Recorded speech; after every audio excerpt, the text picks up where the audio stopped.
Escape from Giant's Crown. Chapter 9. Dream Big. Oliff slid the latch on the wooden covering and let the rain pour through. There was no running water in the old attic, so the only way to shower was under the rainwater which poured through the several holes in the ceiling. It was early morning, and by this time Mao's wound had nearly healed. The mountain of bills wasn't as high as it used to be, and Mao hardly felt a pinch when he moved his arm. Only a few more days, and they'd have enough money to leave Giant's Crown for good. Without a knock or any warning, Dindal waddled into their front door. Bartol barely lifted his head at the intruder. Perhaps it was all of the other city noises, or perhaps Barty was getting old. But he'd allowed the visitor to slip right in, catching Oliff off guard as he stood naked in the rain hole, still lathered in soap. "Oi, another hole in the ceiling," Dindal pointed out. "Well, I know what old Byron would say right now." He reached in his pocket for his ledger, and as he was about to write up another bill for that one as well, he stopped halfway through it. "You know, today's a special day, one might say." "Bah!" He discarded the notepad over his shoulder. "You know what? Let's not even worry about it." Dripping from the rainwater, Oliff dried himself off with the rag. "What does he want, Dindal?" "Ahem." The doorman pushed out his chest and tucked in his belly, holding his arm to his lapel with authority. "The illustrious Mayor Byron requests your attendances." All right, hold your horses. I'll be there in a bit." The both of yous, actually," Dindal corrected him. Oliff stopped short. Why would Byron need to see Mao? "What's this all about, Dindal?" "Beats me," he said.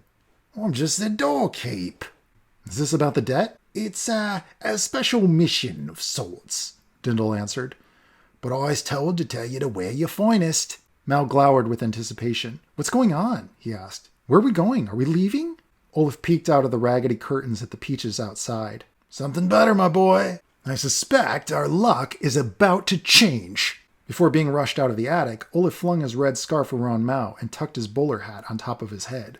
Then he slung his work satchel over his shoulder. The small metal box Dr. Wheezy had given him from a few days before toppled out.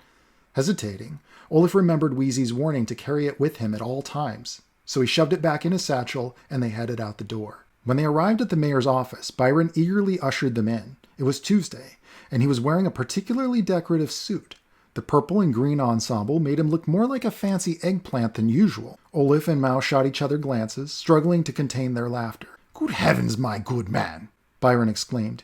"You look absolutely ragged. Did I not most explicitly state that you were to wear something more inspired today?" Apologies, Mayor Byron," Oliff said. "But these are the only clothes we own." "A sad story indeed, when my number one henchman can't even afford a decent suit. But today you'll not be doing any deliveries. In fact, consider your debt paid in full." He choked on the words. "Paid in full? How could that be?" "Mayor Byron, I don't know what to say." Oliff was astonished. Was there a catch? But Byron merely looked him up and down, grabbed a pink scarf, and wrapped it around Oliff's neck. Then he sprayed him in the face with a flowery perfume. "That'll help with the stink, at least." He stood back and admired his work. Mao and Oliff couldn't believe it. "Mr. Mayor Byron, sir," Mao said. "Is it true? Does this mean we're free to go?" Byron grinned ear to ear and batted his eyelashes at the little boy. "That's right. Your old man here has really put a lot of back-breaking work into getting you into top-notch condition. However, while the financial debt has been paid, you're not quite, how shall we say, free to go." Oliff grunted. There was a catch. In Giant's Crown, there was always a catch. "What do you want?" Oliff asked. Byron scoffed. "Me? Nothing. Well, there is just one tiny, itsy-bitsy little request I must make of you before I can sign the paperwork and send you on your way to Crestless Isle or wherever." "Crescent Isle," Mao corrected him. Right. A crescent whatever. Dindal, oh, dear Dindal." He spun his cane and pointed at his desk behind him. "Dindal, darling, would you be so kind?" Byron waited by the side door as Dindal held it ajar and gestured for Oliff to pass through. The mayor, followed by Dindal, led him into a corridor that opened to Byron's office. "As you please, Mayor Byron," Oliff said, following him into the room. "Mayor," Byron mused on the word. "Ha! You know, I never really cared much for the title. It's cumbersome to have so many people rely on you. However, these poor people need a hero, a mentor, a guide. They need a vision for what they could and should strive to achieve with the appropriate, resourcefulness. The mayor moved behind his desk. If I could only find a man who was as clever as I would welcome him to take my place. Certainly, I would be eager to relinquish it, given the appropriate compensation for my hard labors, of course. Byron lifted an ornate gold plate latch under his desk. Suddenly, the floor they stood on dropped. Oliff and Mouse stooped in surprise. The floor sank to a lowered platform exposing a rail, where an elegant rail car emerged. It was an unusually decorative suspension carriage, ornate with large golden B written on the side. Oliff had never seen a carriage like it anywhere in the city. Byron swung the small door open and jumped into the center seat.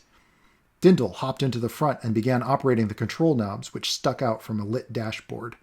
Dindal leaned over the side of the carriage and dribbled a wad of spit, letting it hang quite a distance below his lips over the platform.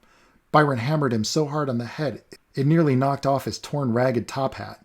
When he jerked his head back up, the drool smeared over his face. "Ugh," he whimpered, wiping his face with a handkerchief and holding his head with the other hand. "Oh, show a little class, you putz. Now let's get this pony show moving," Byron demanded with a wave. "Oh, yes, sir," Dindal muttered. After drying his face and straightening his broken hat, he squared his shoulders and yanked the lever. With a jolt, the cart took off and went careening along the rails down into the caves beneath the rut. Dindal lifted the brakes that held the gear to the pulley, and the four of them were whisked into a tunnel. Oliff held onto his bowler with one hand and gripped Mao's arm with the other as the carriage's rapid turns flung them from side to side. They sped past old creaking wooden supports and shuddering lights of the mine within the giant's skull. The tunnel opened up around the ear. Even through the early morning rain, the peaches sparkled with light. Mao and Oliff were taken aback by the breathtaking scene. They couldn't remember the last time they'd seen something so beautiful. A far cry from the mud and muck of the dredge and the rut. When the cave opened up into the light, they were suspended upon a rail that was so high all they could see were the sides of the giant's arm as it faded down into the mist. So few are blessed with the gifts of persuasion, Byron continued, as though he'd never stopped his speech. It's why they chose me, you know. For my gifts. The mayor looked up into the stone peach branches above them as the cart screeched along the rail high above the city and up toward the canopy.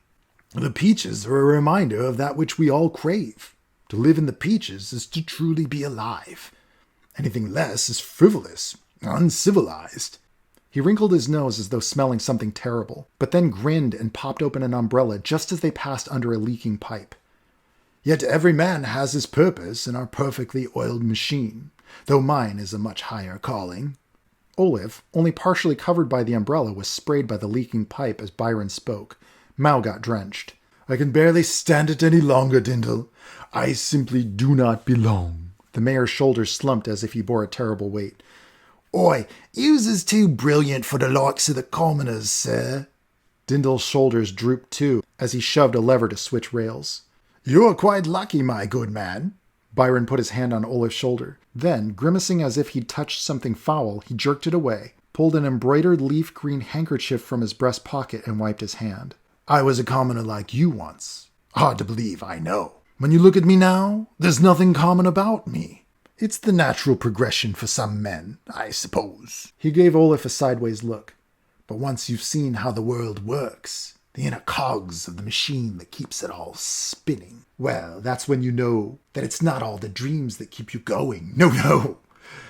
Chasing a dream only keeps you running in circles, grabbing at illusions. It's the dreams that keep you from getting at what really matters. The carriage swung sideways around a branch with such speed that the centrifugal force held them within the rail, even when dipping below a large cluster of enormous leaves. When they came through the clearing, they were far above Giant's Crown, and came approaching a series of ornate towers jutting out of the largest peach. The spires of the structures were decorative and flowed into the peaches organically. It was so majestic that it took Oliff's breath away to see them so close. The brakes screeched and the carriage came to an abrupt, jarring stop at the station connected to the largest of the peaches. A small bell rang. Byron flung Dindal a coin and instructed him to await their return. As he always did, Dindal stared at the coin, bit it, polished it with a hanky, then stuffed it in his pocket. And what is it that really matters, Mayor? Oliff asked as they departed the reception corridor. When the doors opened, Oliff had to cover his eyes from the intense glare of the reflections of golden light pouring through the great hall. Why, wealth and power, my boy!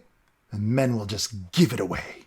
All you have to do He danced behind Oliff and pointed his cane over his shoulder to something in the distance. Sell them a good dream.